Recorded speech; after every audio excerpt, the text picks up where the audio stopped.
அஸ்ஸலாமு அலைக்கும் வரஹ்மத்துல்லாஹி வபரகாத்துஹு. அன்பு சகோதர சகோதரிகளே, ஒரு வீடியோ ஒன்று நான் ப்ளே பண்ணி காட்டுறேன். அந்த வீடியோ பார்க்கறதுக்கு முன்னாடி சில விபத்து காட்சிகளை பார்ப்பதில் உங்களுக்கு ஏதாச்சும் மன ரீதியான பாதிப்பு ஏற்படும் அப்படின்னா இந்த வீடியோ நீங்கள் பார்க்காதீங்க. இது ஒரு விபத்து காட்சி. 2 நாட்களாக ஊடகங்கள் அதிகமாக இது சர்க்குலேட் ஆன வீடியோ தான். நீங்கள் பார்க்கக்கூடியவர்கள் இதை அப்படியே நீங்கள் ஃபார்வர்ட் பண்ணிட்டு நீங்கள் பாருங்க. முதல்ல அந்த வீடியோ காட்சி நான் அப்ளை பண்ணி காட்டுறேன், பாருங்க.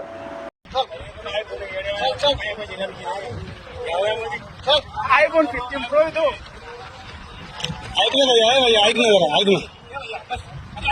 अरे पुन्हा तू समोर आहे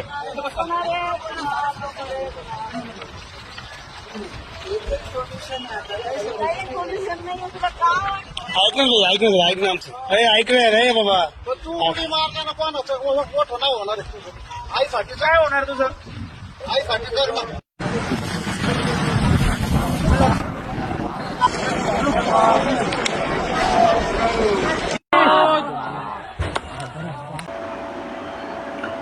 இப்போ இந்த வீடியோ காட்சி நீங்கள் பார்த்துருப்பீங்க. இதில் என்னன்னா, மலையிலிருந்து 2 பேர் கீழே விழுகிறாங்க. அதுக்கு பிறகு இன்னொருத்தர் அங்கிருந்து குதிக்கிறாங்க. முதல்ல இந்த வீடியோ காட்சியை பார்க்கும் பொழுது என்ன தெரியும் அப்படின்னு கேட்டால், ஏதோ கிராஃபிக்ஸ் பண்ணி இதை எடுத்திருக்காங்களோ அப்படின்ற மாதிரி தெரியும். ஆனால் இது உண்மையிலே நடந்த சம்பவம். இந்த வீடியோ வந்து சில பேர் இந்த ஃபோட்டோஸ் எடுக்கிறதுக்காக ஃபோட்டோ மோகத்தில், ரீல்ஸ் மோகத்தில் ஏதாச்சும் ஒன்று நாங்கள் வித்தியாசமாக பண்ண போகிறோம்னு சொல்லிட்டு மலையினுடைய ஓரப்பகுதியிலிருந்து தவறி விழுந்த சம்பவமா அப்படின்னு கேட்டால் அதுவும் கிடையாது. இது முதல்ல ஒரு பையன் நிற்கிறான் பார்த்தீங்களா, அந்த பையன் பேர் வந்து குணால், 18 வயசான பையன். இந்த சம்பவம் நடந்திருக்கிறது மகாராஷ்டிரா மாநிலத்தில் நடந்திருக்கிறது. இந்த சம்பவத்துடைய பின்னணி என்ன அப்படின்னு பார்த்தா, அவன் குடும்பத்தாரை மிரட்டுறதுக்காக நான் தற்கொலை செய்து கொள்ள போகிறேன் அப்படின்ற ஒரு மிரட்டலோட அவன் தங்கியிருக்கக்கூடிய அந்த ஊருக்கு பக்கத்தில் இருக்கக்கூடிய அது ஒரு டூரிஸ்ட் ஸ்பாட், ஒரு சுற்றுலாத்தலம். அந்த சுற்றுலாத்தலத்தில் இருக்கக்கூடிய அந்த மலையினுடைய ஒரு ஓர பகுதியில் வந்து நின்றுட்டு அவன் குடும்பத்தாரை மிரட்டுறான். எதுக்காக மிரட்டுறான்? போலீஸோட இன்வெஸ்டிகேஷன்ல என்ன சொல்லப்படுது அப்படின்னு கேட்டால், அவன் ஒரு காஸ்ட்லி ஃபோன் வாங்கியிருக்கிறான், ஐஃபோன் வாங்கியிருக்கிறான். அந்த ஐஃபோனுக்கு அவன் இஎம்ஐ கட்டணும், தவணை முறையில் வாங்கியிருக்கிறான். அந்த இஎம்ஐ கட்டுறதுக்காக பணம் கேட்டிருக்கிறான்.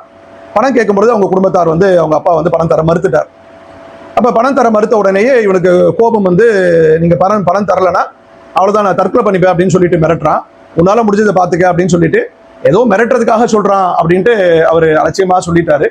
அதுக்கு பிறகு இவன் என்ன முடிவு எடுத்துட்டானா, அவன் வீட்டுக்கு அருகாமையில் இருக்கக்கூடிய இந்த மலையினுடைய உச்சி, கிட்டத்தட்ட பார்த்தீங்கன்னா ஒரு 180-200 அடி உயரத்தில் இருக்கக்கூடிய மலை, அங்கே போயிட்டு நிற்கிறான். காலையில் 10 மணிக்கு போய் நின்னவன் 3 மணி நேரம் இவன் இப்படி ஒரு அட்டம்ப்டுக்கு போயிருக்கான், தற்கொலை செய்து கொள்வதற்காக போயிருக்கிறான் அப்படின்னு பெற்றோர்களுக்கு தெரிந்த உடனேயே அவனை மீட்பதற்காக பெற்றோர்கள் வந்துட்டாங்க. அக்கம் பக்கத்தில் இருக்கக்கூடிய அந்த ஊர்க்காரங்க எல்லாரும் வந்துட்டாங்க. அந்த சுற்றுலா தலத்திற்கு வந்தவர்கள் எல்லாருமே சேர்ந்து அவன்கிட்ட போராடுறாங்க, எப்படியாவது கன்வின்ஸ் பண்ணி அவனை கூட்டிட்டு போயிடலாம் அப்படின்ட்டு. ஒண்ணுமே நடக்கல. 3 மணி நேரம் போராட்டத்திற்கு பிறகு அப்பா வந்து கிட்ட போயிட்டு ஏதாவது சொல்லி பையனை பிடிச்சி இழுத்துட்டு போயிடலாம் அப்படின்னு கிட்ட வராரு. கிட்ட வந்து அவனுடைய கையை பிடிச்ச உடனேயே, நீ கிட்ட வந்துட்டியா அப்படின்னு சொல்லிட்டு அவனும் ஒரு பதட்டத்துல அப்படியே கையை பிடிக்கிறான். 2 பேரும் கீழே விழுகிறாங்க. உடல் சிதறி அவர்கள் இறந்து போகிறார். இந்த சம்பவம் நடந்த உடனேயே சற்றும் கொஞ்சம் ஒரு கணம் கூட யோசிக்காமல், கணவனும் போயாச்சு பிள்ளையும் போயாச்சு அப்படின்னு சொல்லிட்டு அந்த தாயும் மேலிருந்து கீழே விழுந்து உடல் சிதறி இறந்து போகிறான்.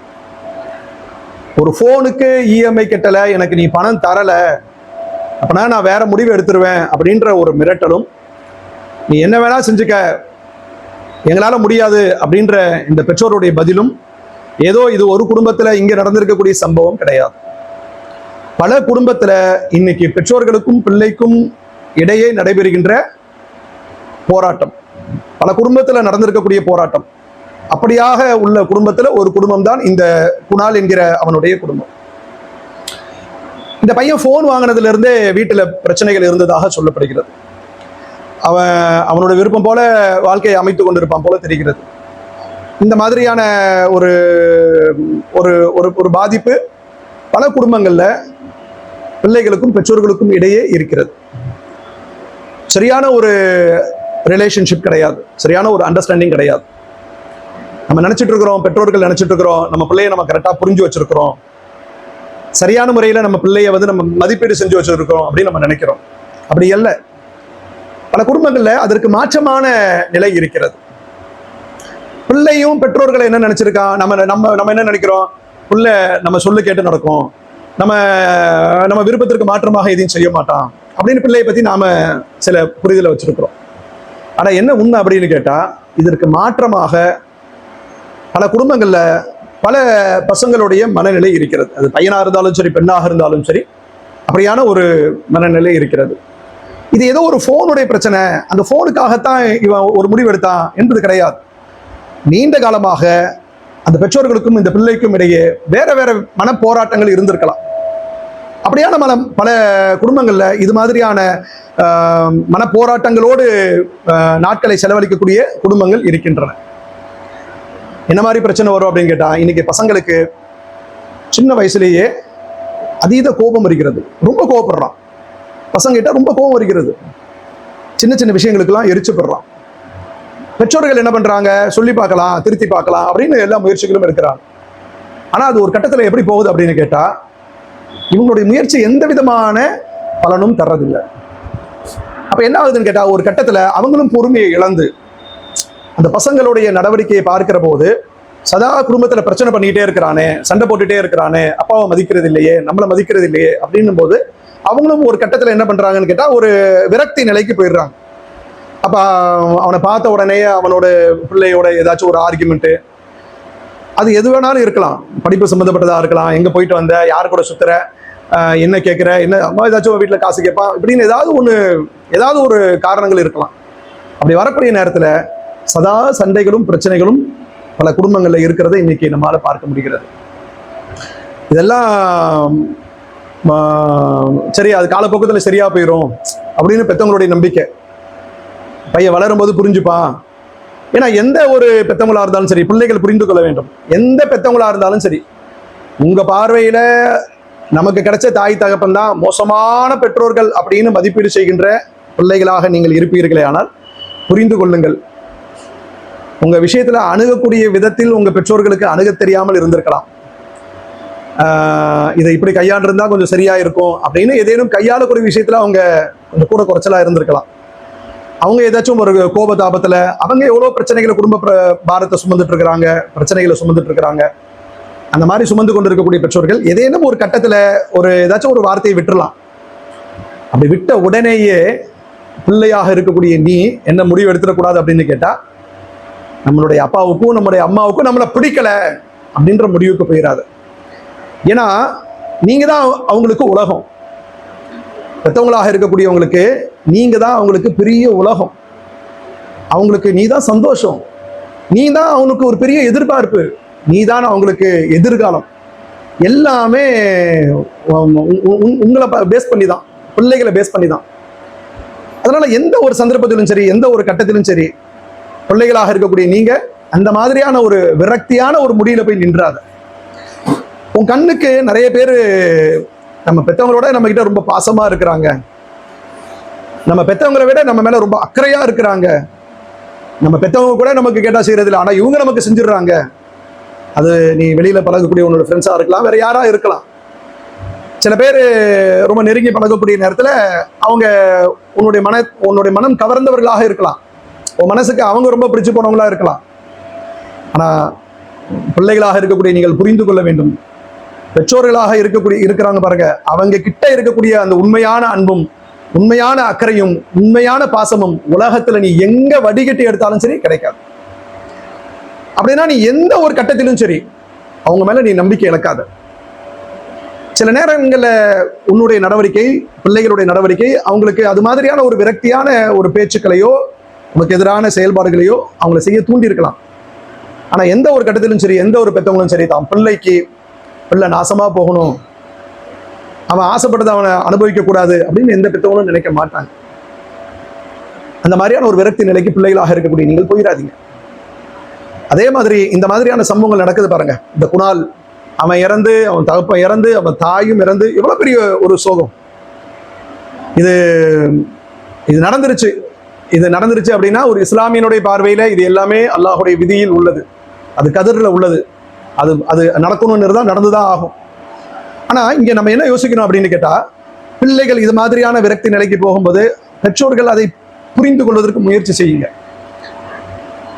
நாம தான் அவனுக்கான ஒரு பெரிய சொல்யூஷன் என்பதை நீங்கள் முதல்ல நீங்க உங்க மன ரீதியாக அதுக்கு தயார்படுத்துங்க. இன்னைக்கு இருக்கக்கூடிய காலகட்டம் ரொம்ப நவீன காலகட்டத்தில் நம்ம இருக்கிறோம். நம்முடைய நேரங்களை எல்லாம் நம்ம எப்படி செலவழிச்சுட்டு இருக்கிறோம் அப்படின்னு கேட்டா, செல்போனோட செலவு பண்ணிட்டு இருக்கோம். அதான் உண்மை. எல்லார் கையிலுமே மொபைல் இருக்கு, எல்லாரும் அதோட நேரத்தை செலவு பண்ணிட்டு இருக்கிறோம். அப்பா தொழில் பண்றாரு, வியாபாரம் பண்றாரு, காலையில போறாரு, நைட்டு வீட்டுக்கு வராரு, எவ்வளவு நேரம் பிள்ளைகளோட செலவு பண்றாரு? செலவு பண்றது இல்லை. அதே போல அம்மா குடும்பத்தில் அம்மா இருக்கிறாங்க, அவங்களுக்கும் பிள்ளைகளுக்கும் மத்தியில கொஞ்சம் நேரங்கள் செலவழிப்பதற்கான வாய்ப்புகள் இருக்கு.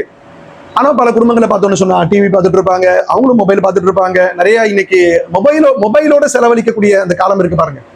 குடும்பத்துல பெற்றோர்களுக்கும் பிள்ளைகளுக்கும் இருக்கக்கூடிய இடையில இருக்கக்கூடிய அந்த ரிலேஷன்ஷிப், அவங்களுக்கு இடையில இருக்கக்கூடிய அந்த அண்டர்ஸ்டாண்டிங் பாதிப்பதற்கு மிகப்பெரிய அளவுல இடையூறாக இருப்பதில் முதன்மை பங்கு எதுக்குன்னு கேட்டா நம்முடைய போனுக்கு தான். ஏன்னா நம்ம அதோட நேரத்தை செலவு பண்ணிட்டு இருக்கோம். புள்ள வரான், உள்ள போறான், தட்டில் எடுக்கிறான், சோறு போடுறான், உட்காரான், டே அதில் அங்கே வச்சிருக்கேன், டே இதை வச்சிருக்கிறேன் அப்படின்னு சொல்லக்கூடிய பெற்றோர்களும் இருக்கிறாங்க. அவன் போயிட்டு வரானே, வெளியில போயிட்டு வரானே, அவன் அவனும் பிரச்சனைகளை சந்திக்கிறான். சரியா படிக்காத பிள்ளைகளாக இருந்தா, குறிப்பாக ஸ்கூலுக்கு போற பிள்ளைங்களா இருப்பாங்க, சரியா படிக்காத பிள்ளைகளா இருப்பாங்க. அப்ப அவன் பள்ளிக்கூடத்துல அவனுக்கு ஒரு பெரிய போராட்டம் தான், நம்மளால மார்க் வாங்க முடியல அப்படின்ற அவனுக்கு ஒரு விதமான மன அழுத்தம் இருக்கும். ஆசிரியர் திட்டுவாரு, 4 பேருக்கு முன்னாடி அவமானப்படுத்துவாரு, 4 பேரை பார்ப்பான், இவன மாதிரி நம்ம வர முடியல, ஸ்போர்ட்ஸ்ல இவன மாதிரி நம்ம வர முடியல, படிப்புல இவனால வர முடியல அப்படின்னு சொல்லிட்டு அவனுக்கு நிறைய தாழ்வு மனப்பான்மை இருக்கும். பக்கத்துல உட்கார வச்சு அவனோட நேரத்தை செலவு பண்ணி அவன் கூட பேசி அவன் மனசுல இருக்கிற எந்த குறையா இருந்தாலும் நம்ம அம்மா கிட்ட சொல்லணும், நம்ம அப்பா கிட்ட சொல்லணும் அப்படின்ற ஒரு நம்பிக்கையை ஊட்ட வேண்டிய பெற்றோர்கள் பல பேர் அந்த நம்பிக்கையை ஊட்டுவதற்கு தவறி விடுகிறோம். இந்த மாதிரி குணால் போன்றவர்கள் முடிவெடுத்து நான் உயிரை மாய்ச்சிக்கிறேன், நான் போயிடுறேன் அப்படின்ற அளவுக்கு ஒரு விரக்தியான நிலைக்கு செல்வதற்கு இந்த மாதிரியான குடும்பத்தில் இருக்கக்கூடிய அசாதாரண சூழலும் காரணமாக இருக்கிறது. நம்பிக்கையை கொடுங்க பிள்ளைகளுக்கு, நான் இருக்கிறேன்ற நம்பிக்கையை கொடுங்க. எந்த மாதிரியான ஒரு உனக்கு நீ முடிவுகளை சந்தித்தாலும், எந்த மாதிரியான தோல்விகளை நீ சந்தித்தாலும், நான் இருக்கிறேன் உன்னை தான் தெம்பூட்டுவதற்கு. என்கிட்ட நீ எதை வேணாலும் பேசலாம். கண்டிப்பா உன்னுடைய உணர்வுகளுக்கு நான் மதிப்பளிக்கக்கூடியவனாக அதுல முதல் ஆளாக நான் இருப்பேன் அப்படின்னு சொல்லிட்டு பெற்றோர்களாக இருக்கக்கூடிய நாம அவங்களுக்கு அந்த நம்பிக்கையை ஊட்டணும். எல்லாரும் 100க்கு 100 மார்க்கெல்லாம் தூக்கிட்டு வந்துட முடியாது. எல்லாருமே இந்த உலகத்தினுடைய போட்டியில வென்றுவிட முடியாது.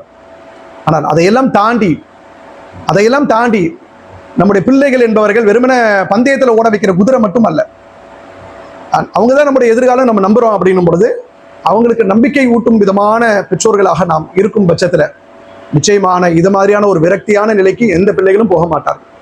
கடைசி வரைக்கும் என் அம்மா இருக்காங்க, எங்க அப்பா இருக்கிறாங்க அப்படின்னு போராடி பார்ப்பாங்க. இந்த நம்பிக்கை ஊட்டுதலுக்கு ஆட்கள் இல்லாத காரணத்தினாலதான் இந்த மாதிரியான விரக்தியான முடிவுகளை எடுக்கக்கூடிய ஒரு நிலைமை ஏற்படுகிறது. நம்ம பிள்ளைகளுக்கு நாம் நம்பிக்கையை ஊட்டுவோம். நாம் ஊட்டக்கூடிய நம்பிக்கை என்பது பிள்ளைகள் கொஞ்சம் வீடுகளில் சில பிள்ளைகளுடைய நடத்தை என்பது நம்ம காயப்படுத்த தான் செய்யும், கண்டிப்பாக மாற்றத்தை ஏற்படுத்தும்.